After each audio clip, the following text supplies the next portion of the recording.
Good evening, I'm Nancy Cox. And I'm Kevin Christopher. Thanks for joining us at 11. Some much needed rain around central Kentucky over the last 2 days allowed some counties to lift their burn bans. But it's not enough to entirely rid us of the drought conditions. LEX 18's Kylan Mills has what it will take to even things out in the big story at 11.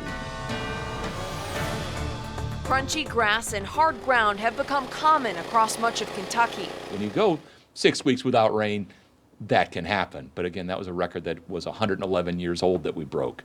So nobody is alive that remembered the last dry spell like this. LEX 18 Chief Meteorologist Bill Mack says this historic dry spell has caused extreme drought conditions in some places. Many counties across the state have had burn bans in place, and some areas have struggled with their water supply.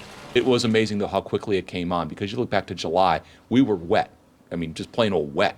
And by the time we get to the end of September, we are into an extreme drought in some places. So that is how quickly this came on. And just as quickly, the heavens opened up and dumped just under 2.5 inches of rain on Lexington in 2 days.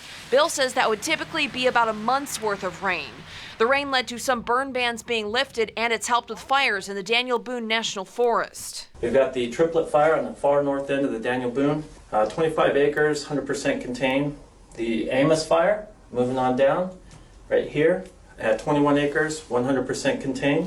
But that doesn't necessarily mean all our problems are solved. If you're trying to pour water onto a sponge, the sponge is able to absorb to a certain point, but then it just all starts running off. And the same thing works with the ground. It can absorb up to a point, but when we start getting some of that heavy rain that we got into, that all starts running off quickly into the creeks and streams. Bill says ideally we need about half an inch of rain every 3 to 4 days, so here's to hoping.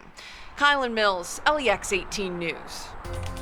Stay up to date with the latest forecast 24/7 by logging onto our website, lex18.com. You can also get that same information when you're on the go by downloading our free LEX 18 Storm Tracker weather app.